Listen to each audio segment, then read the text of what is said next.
Hoy llegamos al final del estudio del libro de Marcos. El próximo trimestre estudiaremos el libro de Juan. Espero que ya tengas tu folleto, tu lección de escuela sabática, tu librito. Marcos finaliza destacando el aporte de un miembro notable de la sociedad israelita, quien puso su vida y sus recursos a disposición del reino de Dios cuando Jesús muere. Los seguidores de Jesús también expresan su disposición a participar en los ritos del entierro de su Salvador. La pregunta entonces es, ¿dónde están los discípulos? ¿Cómo reaccionaron ante la muerte de Jesús? ¿Y cómo respondieron a la noticia de su resurrección? Y Marcos les presta especial atención al cerrar su evangelio. Y también incluye las instrucciones especiales que Jesús les da en su comisión de predicar el evangelio a todo el mundo. Los temas de hoy incluyen una discusión sobre la experiencia de los discípulos al creer en Jesús como el Señor resucitado. Así que nuestro estudio hoy se divide en dos partes: la importancia y el impacto de las creencias. Porque esta sección examina la falta de voluntad de los discípulos para creer en la resurrección de Jesús y cómo en última instancia Jesús desarma sus dudas y fortalece su fe. Y número 2, la gran comisión. Id a todo el mundo. En esta sección incluye esta gran comisión de Jesús a sus discípulos, así como su alcance, el alcance de su misión y la meta del evangelio. En un momento más regresaré y así terminaremos el estudio, yo diría bastante superficial, del libro de Marcos, porque media hora por semana no es suficiente. Yo espero que lo sigamos estudiando. Ya regresaré.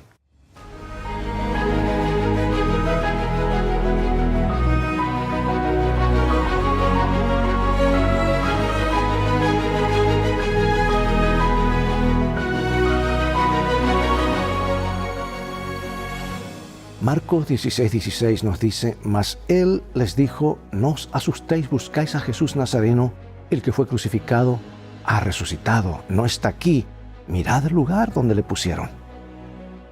Esto dijo un ángel, ¿verdad? Y los ángeles siempre dicen la verdad. La crucifixión de Jesús fue el tiro de gracia o el golpe de gracia para las esperanzas y la fe de los discípulos. Fue un fin de semana oscuro para ellos mientras solo lidiaban con la muerte de su maestro. No solamente con eso, sino temían por sus propias vidas.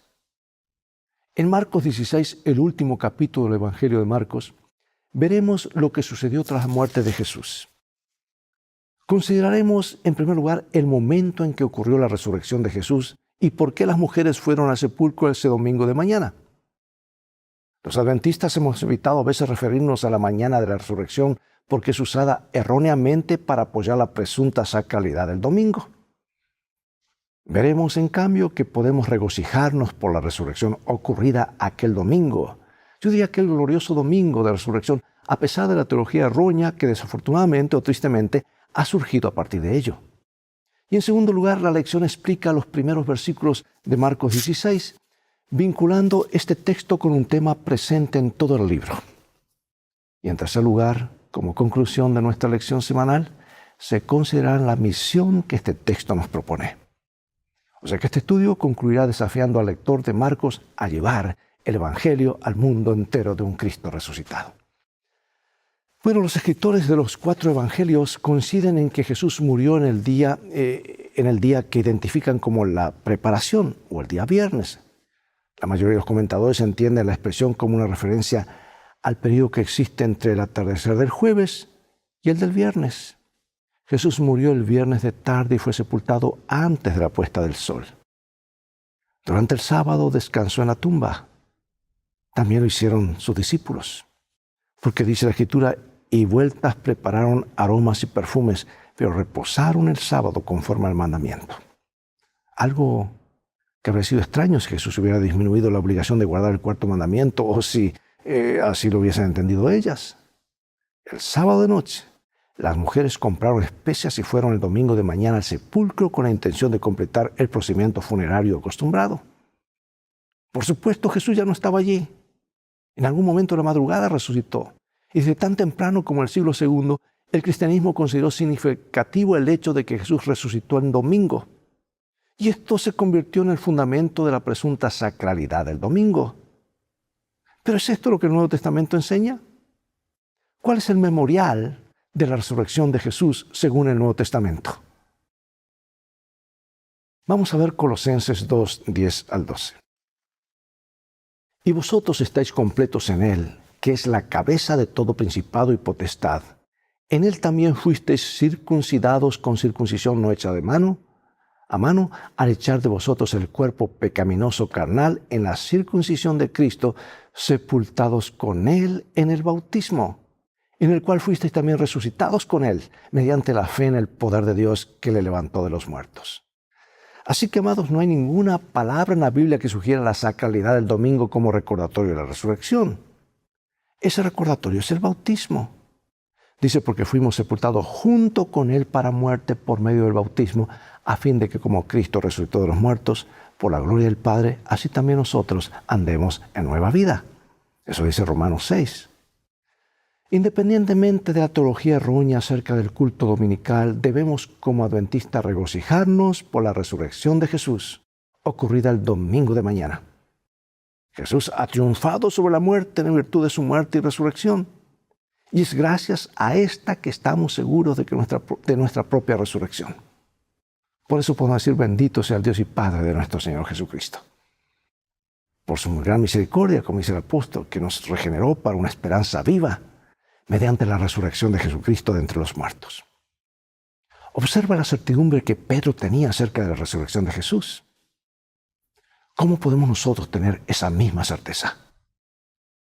Amigos, la tumba vacía es la garantía de que las cosas van a terminar bien. Jesús no está en la tumba, Jesús hoy vive. Así que la historia de la resurrección aparece en los 4 evangelios. El autor de cada uno de ellos presenta el relato desde una perspectiva diferente. Hay 4 ideas que aparecen una y otra vez. Murió, fue sepultado, resucitó, fue visto. Y en Marcos las primeras 2 ideas aparecen en el capítulo 15. Las otras 2 están en el capítulo 16, pero con un giro. Porque Marcos 16:7 habla de una reunión en Galilea y allí le veréis, dice también en Juan 21. Y para algunas personas es inconcebible que los cristianos crean en un Señor resucitado. Pero la evidencia de su resurrección es sustancial y consistente con la razón. Para empezar, todo lo que uno tiene que hacer es creer en Dios como creador. Por eso si la creación, aquí hago una pausa, si la creación no la entendemos claramente o la descuidamos o no la leemos, no vamos a entender la nueva creación. Ni vamos a entender el plan de salvación. Por eso el diablo ha querido destruir el Génesis, porque allí está la base de todas las doctrinas. Allí está el comienzo, es el génesis de todo. Así que creer en Dios como creador y la idea de la resurrección, un milagro, llega a ser razonable. El Dios que creó el universo y por ende la vida en la tierra, ciertamente tiene el poder, si así lo decide, de resucitar a Jesús. La existencia de Dios no convierte la resurrección de Jesús en algo inevitable, solo en algo razonable. Además, la tumba estaba vacía. Aún los historiadores ateos aceptan este hecho. Si no fuera, pues la aseveración acerca de la resurrección de Jesús habría fracasado desde el principio, pues la existencia de su cuerpo habría destruido cualquier pretensión de que hubiera vuelto a la vida. Luego, la explicación de que sus discípulos sustrajeron el cuerpo es insostenible, ya que no podrían haber burlado a la guardia. Y aún en el caso de que hubieran podido y se llevaran su cuerpo, ¿por qué no fueron arrestados por hacerlo? La respuesta es que los líderes religiosos sabían que los discípulos no habían hecho eso. Y por otra parte, muchas personas dieron testimonios de que habían visto a Cristo resucitado. Y muchos, incluyendo a los discípulos, no creyeron al principio. Y Pablo, muy sólido enemigo en ese entonces, no solo asegura haber visto al Señor resucitado, sino que esa experiencia cambió radicalmente toda la trayectoria de su vida. Y finalmente, aunque existen muchas otras razones, pues ¿cómo explicar el surgimiento de la iglesia cristiana fundada por personas que afirmaron haber visto al Señor resucitado? ¿Por qué habrían estado estas personas dispuestas a morir por algo que supieran que no era verdad? El testimonio sostenido de ellos, desde poco después de la muerte de Él y en los años siguientes, es una evidencia poderosa en favor de su resurrección. Por eso pregunto, ¿qué responderías si alguien te preguntara qué evidencias tienes de la resurrección? La tumba está vacía. Muchos lo vieron. La Escritura lo confirma. Y ahora las mujeres van al sepulcro. Leo de esta hermosa biografía, la mejor después de la Biblia de nuestro Señor Jesucristo. Las mujeres que habían estado al lado de la cruz de Cristo esperaron velando que transcurriesen las horas del sábado. El primer día de la semana, muy temprano, se dirigieron a la tumba llevando consigo especias preciosas para ungir el cuerpo del Salvador. No pensaban acerca de su resurrección de los muertos. El sol de su esperanza se había puesto y había anochecido en sus corazones. Y mientras caminaban, relataban las obras de misericordia de Cristo y sus palabras de consuelo. Pero no recordaban sus palabras: os volveré a ver. Desde el comienzo del Evangelio, pues el lector sabe que Jesús es el Mesías. Pero en el texto mismo, la primera persona no endemoniada que lo reconoce como tal es Pedro, en Marcos 8:29. Y esta declaración ocurre recién en la segunda mitad del libro, a lo largo del Evangelio de Marcos. Pues Jesús pide a las personas que mantengan en reserva quién es Él o sus curaciones milagrosas. Por ejemplo, en Marcos 1:44 dice un leproso que no cuente su sanación a nadie. En Marcos 5:43 pide a Jairo y a su esposa lo mismo acerca de la resurrección de su hija. No lo digan a nadie. Y en Marcos 7:36 dice un grupo que no digan a la gente acerca de su curación de un sordomudo. Y luego ordena a sus discípulos no decir a la gente que Él es el Mesías. O sea que no cabe duda que la principal razón por la que Jesús les pedía que guardaran silencio era para disponer del tiempo necesario para terminar su ministerio de acuerdo con el tiempo profético anunciado en Daniel 9, 24 y 27, cuando dijo: el tiempo se ha cumplido, el tiempo profético. Ahora en esta escena, aún después de que se les ha dicho que Jesús ha resucitado, las mujeres temerosas y asombradas huyen al sepulcro. Y al menos en un primer momento tampoco ellas hablan acerca de lo que ha acontecido. No obstante, el silencio no dura mucho, porque al llegar al final del libro de Marcos leemos lo siguiente: y ellos salieron y predicaron en todas partes, y el Señor los ayudaba y confirmaba la palabra con las señales que seguían. Y de esta manera, amados, el secreto acerca de quién es Jesús y de lo que ha hecho es finalmente dado a conocer ampliamente. El libro concluye diciendo que ellos predicaron en todas partes. Yo pregunto, ¿por qué no deberíamos guardar silencio acerca de Jesús y de lo que ha hecho? Son muy grandes estas noticias, buenas nuevas, para guardarlas en silencio. ¿A quién podrías hablar hoy acerca de Jesús y del plan de salvación? ¿O prefieres guardar silencio? Ya lo hemos hecho por mucho tiempo. Es hora de proclamar al Cristo resucitado. El Cristo que hoy vive, intercede y pronto vendrá. Las buenas nuevas, que Él endereza las cosas, hay salvación solamente en Él. Amados, casi todo Marcos 16, del 9 al 20, tiene paralelismos con otros pasajes del Nuevo Testamento. El encuentro de María Magdalena con Jesús en el sepulcro. 2 hombres ven a Jesús en una zona rural. Los 11 reciben la comisión de predicar. La primera persona en ver a Jesús resucitado es María Magdalena. Otras mujeres también lo vieron. Es significativo que las primeras personas que ven a Jesús resucitado son mujeres, puesto que las mujeres no tenían un estatus elevado como testigos en el mundo antiguo. Si el relato acerca de la resurrección hubiese sido ficticio, hubiera sido mucho más probable que seleccione a hombres como sus primeros testigos. Pero no fueron hombres, no los discípulos, sino una mujer. Ella va entonces a dar las buenas noticias a los discípulos, pero no es de sorprenderse, ellos no creen en su testimonio. Y muy probablemente porque les parecía fantasioso y además, tristemente, porque provenía de una mujer. Los defensores de la autenticidad del reporte de la resurrección de Jesús han usado este hecho, que una mujer fue la primera persona en ver a Jesús resucitado, como una poderosa evidencia en favor de la veracidad del relato.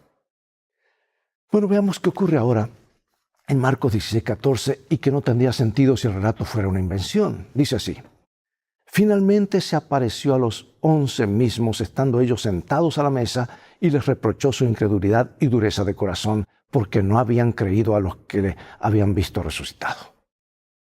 De hecho, en caso de haber fraguado el relato, ¿por qué habrían dado una imagen tan mala de ellos mismos? Jesús tuvo que reprenderlos por su incredulidad y dureza de corazón. Desde el momento del arresto de Jesús y en sus sucesivas apariciones posteriores a la resurrección, los evangelios describen a los seguidores de Jesús de forma muy negativa. Huyen, niegan conocerlo, no creen, etc. Y esto no tendría sentido si el relato fuera ficticio. En contraste, su audaz e inquebrantable proclamación posterior acerca del Cristo resucitado, así como la esperanza que ella ofrece a todos, es una evidencia poderosa en favor de la veracidad de sus afirmaciones. ¿Cómo podemos protegernos de caer en la trampa espiritual de la duda y la incredulidad? ¿Y por qué deberíamos vincularnos cada día con el Cristo resucitado? Y aquí quiero hacer un pequeño comentario y una pausa y decirte lo siguiente. ¿Te imaginas lo que podía haber sido ese fin de semana en Jerusalén si los discípulos hubiesen creído? Jesús había dicho vez tras vez, al tercer día me levantaré, al tercer día. Viernes muere, primer día. Sábado, segundo día. La puesta del sol del sábado ya comienza el tercer día, o sea, el primer día de la semana o domingo. Si hubiesen creído, hubiesen salido por las calles de Jerusalén gritando y anunciando: Él se ha de levantar, Él dice la verdad, ya vamos junto a la tumba. ¿Tú hubieses imaginado los miles y miles de testigos visuales viendo el milagro más grande de este planeta, Jesús saliendo de la tumba? Perdieron todo por no creer las profecías y no creer las palabras de Jesús. Pero ahora avanzamos 2000 años más tarde. ¿No está por ocurrir el evento más glorioso de este universo? Jesús viniendo por segunda vez. ¿Y dónde estamos? ¿Escondidos o estamos anunciando las buenas nuevas? Amigo, amiga, es hora de proclamar a tiempo y fuera de tiempo la gran comisión que Jesús nos dio: anunciar las buenas nuevas del pronto regreso de Jesús. Cristo resucitado hoy intercede y pronto vendrá. Y ahora sí vamos a eso mismo que estamos hablando, la gran comisión de proclamar al Cristo resucitado y todas las verdades que enseñó. ¿Qué significan estas palabras para nosotros hoy? Finalmente, se apareció a los 11 mismos, estando ellos sentados a la mesa, y les reprochó su incredulidad y dureza de corazón, porque no habían creído a los que le habían visto resucitado. Y les dijo: id por todo el mundo y predicad el evangelio a toda criatura. El que creyere y fuera bautizado será salvo, mas el que no creyere será condenado. Y estas señales seguirán a los que creen. En mi nombre echarán fuera demonios, hablarán nuevas lenguas, tomarán en sus manos serpientes, y si bebieren cosa mortífera no les hará daño. Sobre los enfermos pondrán sus manos y sanarán. Y aquí hago otra pausa, que no puedo dejar de decir esto. Amigos, trata de imaginarte, hermano y hermana, el primer siglo. Pero Señor, ir a todo el mundo, no tenemos transporte, no tenemos dinero, no tenemos medios de comunicación, no tenemos iglesia donde reunirnos. Jesús dice: vayan a todo el mundo. No tenemos teléfono. No sé cómo hacían para vivir sin teléfono, ¿verdad? Pero lo lograron. No tenían nada. Pero Jesús no les dio solamente la gran comisión, les dio la gran promesa: recibiréis poder cuando haya venido sobre vosotros el Espíritu Santo. Y ahora descendió el Espíritu Santo. Y aquellos hermanos nuestros del primer siglo, 12, 70, 120, no tenían nada de lo que hoy tenemos. Salieron llenos del Espíritu Santo, sin micrófono, predicaban 4,000 bautizados, predicaban 3,000 bautizados. Hermanos, lo más importante no es tanto lo que tenemos, los métodos, equipos o estrategias, sino quién nos posee a nosotros. Hizo la diferencia en el primer siglo, hará la diferencia en el siglo final. Y ahora retomamos el texto diciendo que las primeras palabras dichas por Jesús a sus discípulos después de su resurrección solo aparecen registradas en forma de discurso indirecto en Marcos 16:14. Así lo reprende por su incredulidad y dureza de corazón. Y esta cuestión de la incredulidad no es simplemente un problema moderno. Como hemos visto, los primeros discípulos de Jesús ya tenían problemas para creer, a pesar de estar con Jesús mismo en persona y haber visto sus milagros vez tras vez. Pero Él les demostró la realidad de su resurrección mediante diversas evidencias. Por lo tanto, el testimonio de ellos, combinado con la evidencia presentada en la sección que vimos al comienzo, constituye un firme fundamento para la fe. Jesús encomendó a sus discípulos la proclamación del Evangelio al mundo. Su orden es expansiva. Ellos deben ir al mundo entero y proclamar el Evangelio a toda la creación, para que todo aquel que le cree no se pierda, mas tenga vida eterna. Y luego Jesús explica el resultado de su labor para bien y para mal. Quienes crean serán salvos, quienes no crean serán condenados. Los grupos, no miles de iglesias. Y Jesús también describe las señales que acompañarán la obra de los discípulos. Expulsarán demonios, hablarán nuevos idiomas, serán protegidos de daños y sanarán enfermos. Yo sé que algunas personas han interpretado erróneamente Marcos 16 como si aseverara que los cristianos deberían demostrar su fe sosteniendo serpientes venenosas en sus manos. Ninguna acción presuntuosa como esta está autorizada aquí. Lo que Jesús está describiendo es la protección del cristiano mientras participa en la misión, como ocurrió con Pablo mientras servía a otros. Obviamente la Biblia no enseña que los cristianos serán siempre protegidos de todo daño. A veces Dios considera apropiado obrar un milagro para promover la causa del Evangelio, pero a veces los cristianos sufren como consecuencia de su testimonio. Pero aún en el sufrimiento tenemos que perseverar, confiando en el Señor. Y en tales circunstancias, su paciente perseverancia de algunos es para los incrédulos la evidencia del poder de la fe.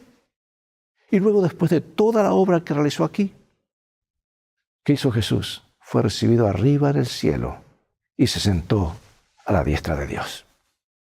Jesús ascendió para sentarse a la diestra de Dios, el lugar del poder supremo, porque había derrotado a todas las fuerzas del mal. Nota lo que dice el último versículo. Aunque ellos predicaron, dice, en todas partes el Evangelio, no fueron solos. Y dice, y el Señor los ayudaba y confirmaba la palabra con las señales que seguían. Él estaba con ellos y Él prometió estar con vosotros todos los días. Y promete estar con nosotros hoy mientras continuamos la obra que ellos comenzaron. Yo estoy con vosotros todos los días hasta el fin del mundo. ¿Qué consuelo podemos recibir y deberíamos recibir de esta promesa a medida que procuramos también proclamar el Evangelio a todas partes? Y ahora, para concluir esta serie, este estudio del libro de Marcos, como creyentes en Cristo, ¿cómo podemos evitar conceptos erróneos y falsas expiaciones acerca de Dios y la salvación que a su vez conduce a una experiencia defectuosa?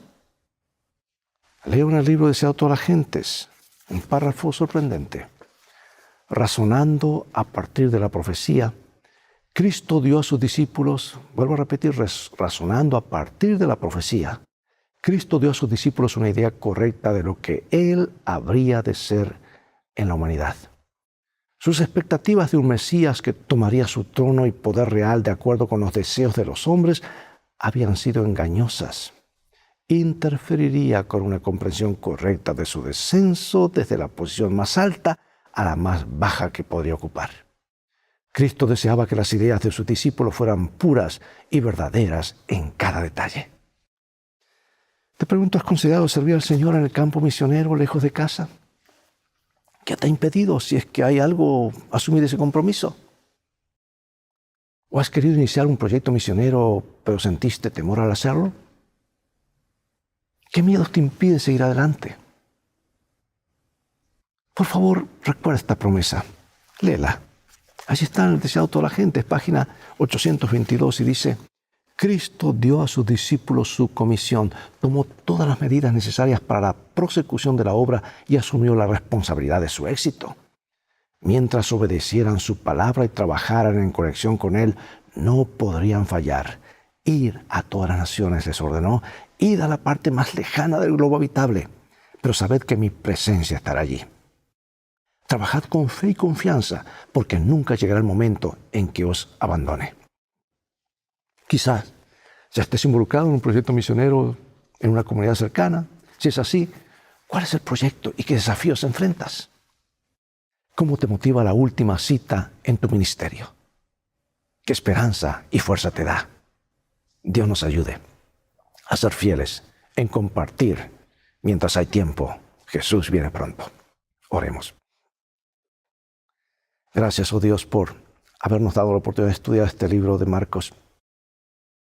Hemos recorrido este viaje con Jesús desde su nacimiento, prácticamente, su ministerio, sus conflictos con seres humanos que se llamaban religiosos pero lo perseguían, su muerte para poner a salvo al universo, seguro una vez más y para siempre, su resurrección, y ahora todavía seguimos viviendo 2000 años después, con una tarea frente a nosotros, con prácticamente 8 billones de personas en el planeta.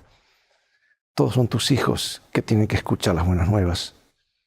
¿Podrías tú abrir puertas para que hoy en nuestro vecindario, en nuestros amigos, o tal vez nos quieras enviar a otra parte del mundo, pero que nos abras puertas para poder presentar tu palabra? Queremos ser fieles a la gran comisión.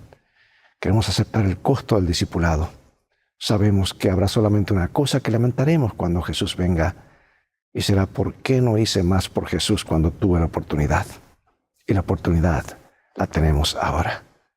Gracias por darnos esta oportunidad. Bendícenos. Sabemos que lo harás, porque lo pedimos en el nombre de Jesús. Amén.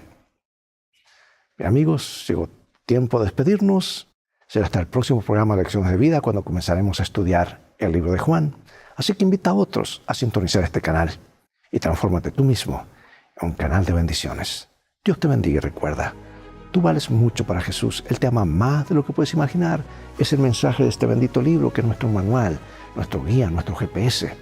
Y cuando hacemos de Él nuestro guía, de Jesús nuestro guía y la Biblia nuestro GPS, llegaremos a destino. Jesús viene. Maranatá. Dios te bendiga.